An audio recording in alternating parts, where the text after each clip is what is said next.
ख़ास तौर पर इलाहाबाद और उसके कुर्ब जवार जहाँ पे मेला लग रहा है उसके इर्द गिर्द के तमाम मुसलमानों से अपील करूँगा कि कोई भी मुसलमान महाकुंभ मेले में न जाए, कि कुंभ मेले में नहीं जाएंगे तो रोजगार से महरूम हो जाएंगे। सब्र करिए, अल्लाह पे भरोसा करिए।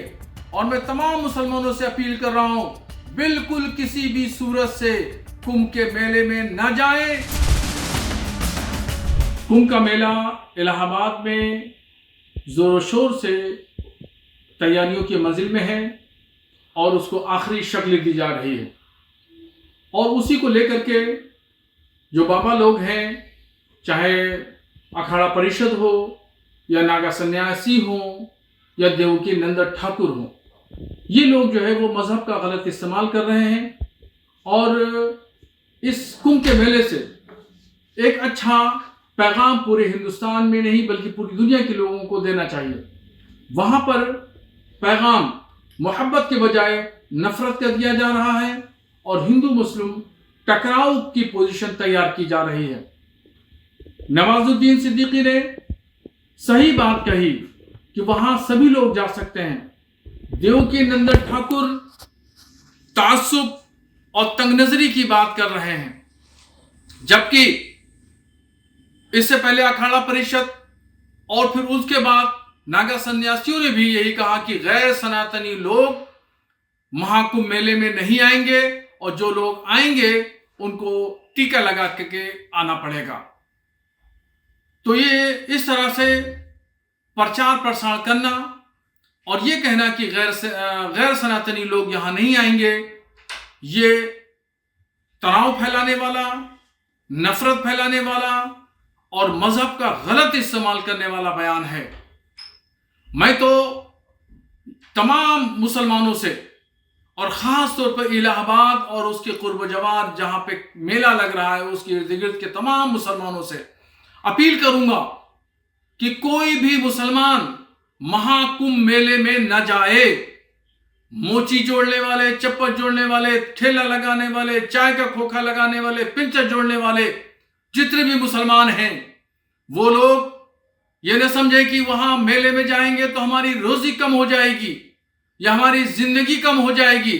ऐसा कुछ नहीं है, बल्कि सब्र करिए और 1 महीना आप कहीं दूसरी जगह अपनी रोजी रोजगार का इंतजाम कर लीजिए। अल्लाह बहुत बड़ा है, वो इंतजाम करने वाला है। ऐसा नहीं है कि कुंभ मेले में नहीं जाएंगे तो रोजगार से महरूम हो जाएंगे।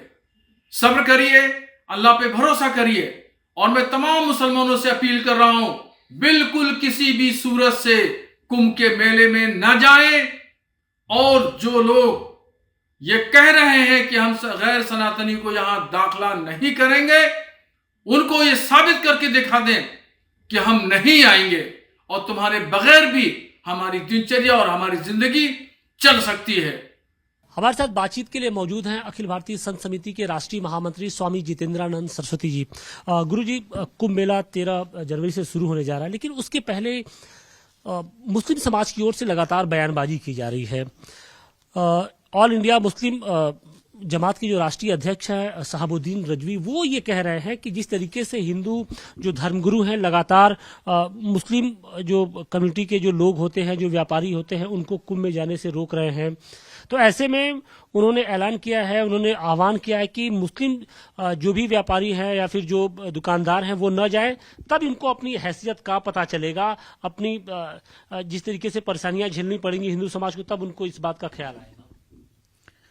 हम मौलाना रिजवी साहब के उस बयान का बहुत स्वागत करते हैं कि कम से कम वो एक ऐसे मौलाना या नेता हैं मुसलमानों के जिन्होंने कुंभ में मुसलमानों को आने से रोकने की बात कही है। और निश्चित ही हम तो चाहते ही हैं, हमने साफ कहा कि हम कुंभ के 2 मुद्दों पर, एक तो सुरक्षा के प्रश्न पर हिंदू समाज के, और दूसरे खान पान की शुद्धता और पवित्रता के संबंध में इस थूक लीगी गैंग पर हम भरोसा नहीं कर सकते हैं।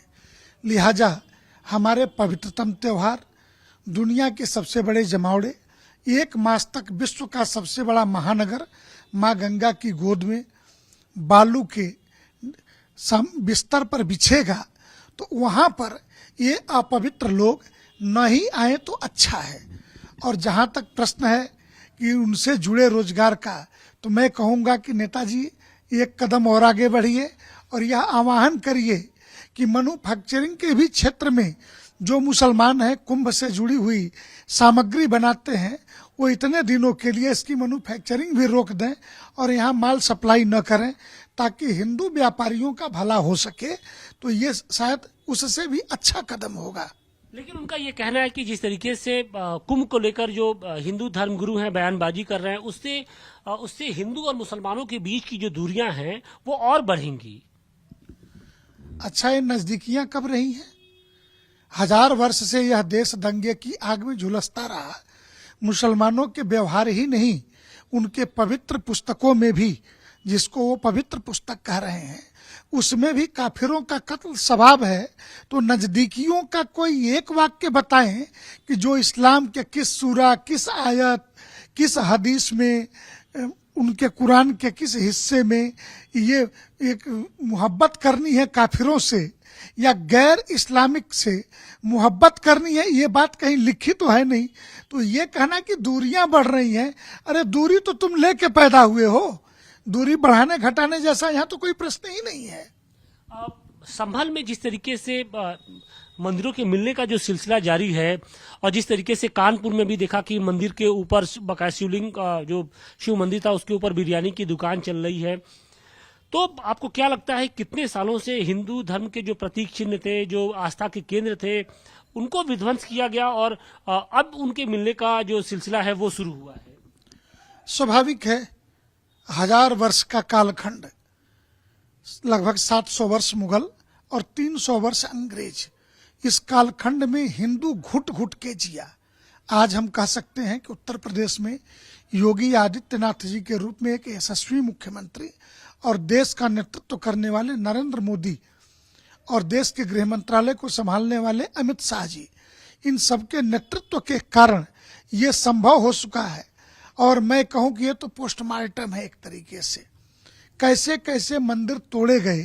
ये तो हिंदुस्तान के उस हिस्से में जहां हिंदू 80% है, अन्यथा पाकिस्तान और बांग्लादेश के इलाकों में जहां पे जो पर्सिया था वो ईरान में कैसे बदला होगा, जो गांधार था वो कैसे अफगानिस्तान में बदला होगा, वहां के हिंदू कैसे घुट घुट करके मरे होंगे, और 90 के दशक में जम्मू कश्मीर के क्या हालात हुए।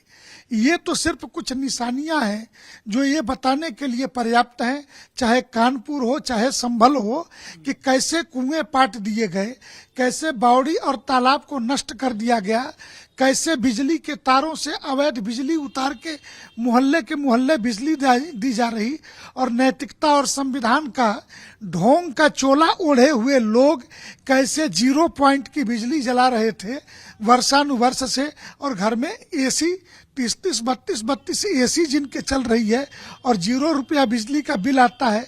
ऐसा हम लोगों को भी कोई बता देता कि ऐसा भी कोई तरीका होता है।